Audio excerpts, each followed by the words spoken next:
Les championnats de France apportent un stress qu'on retrouve nulle part ailleurs. J'avais besoin d'un retour aux compétitions, à ce stress. Bakary, c'est l'ancien numéro 1, on va dire. Et c'est à moi maintenant de lui prendre sa place. 12 boxeurs, 6 filles, 6 garçons et autant de duels. Avec en toile de fond le même objectif, se parer de la ceinture hexagonale. Un titre qui devrait permettre aux lauréats de prendre un réel avantage dans la quête d'une qualification olympique. Et pourquoi pas permettre à la France d'égaler les 6 médailles obtenues en 2016 au JO de Rio, en route vers les rings de Tokyo.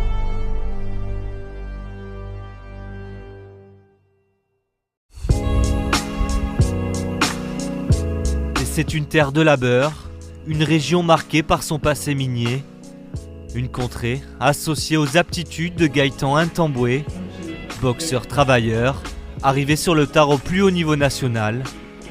Son parcours bascule au mois de mai dernier. La franchise de Brahim Asloum cherche alors un boxeur pour une réunion internationale. J'ai été contacté par l'INSEP une semaine avant le combat de la WSB. Ils m'ont appelé pour me proposer le combat contre la Cruz.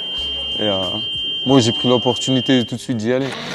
Un autre artiste, une autre légende, un autre monument de la boxe olympique, de cette fameuse boxe amateur. Mon cœur d'abord il se battait parce que quand j'ai vu le monsieur en question, déjà vu sa palmarès, c'est quelqu'un que Gaëtan suivait depuis tout petit.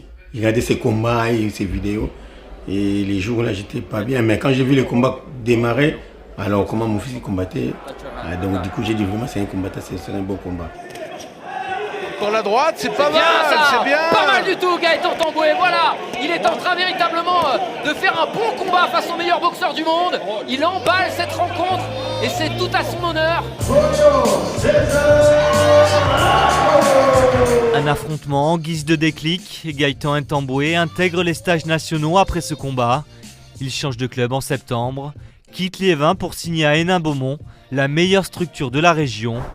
L'écurie de Mathieu Bauderlic, l'ancien leader des mi-lourds français avec lequel il croise les gants à l'entraînement.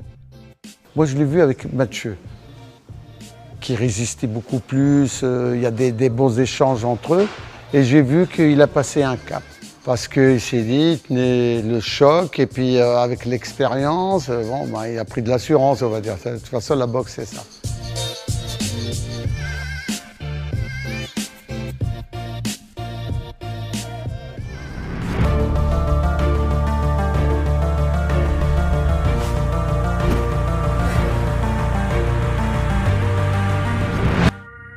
C'est un passage de relais peut-être, de l'ancien, pour le jeune mi-lourd qui arrive, et c'est bien qu'ils se rencontrent en finale aujourd'hui. Ça va être une finale avec beaucoup d'émotions, avec beaucoup d'engagement, et je souhaite simplement que le meilleur gagne, et je pense que ça sera un combat très difficile à juger.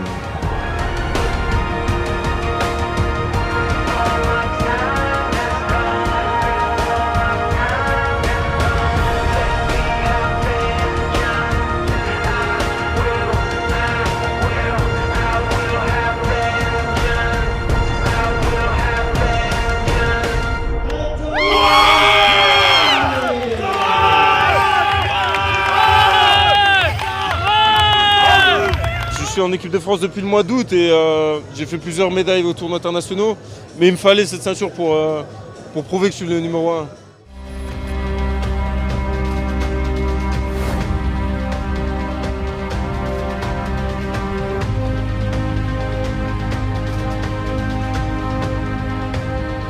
Retenez bien ces visages, ils succèdent aux anciens. Brahim Asloum, Myriam Lamar ou encore Tony Yoka, tous champions de leur pays avant eux. Certains de ces jeunes pousses incarnent le futur de l'équipe de France amateur. Des boxeurs que vous pourrez retrouver à Tokyo dans 1 an et demi. Et peut-être à Paris, aux Jeux Olympiques 2024.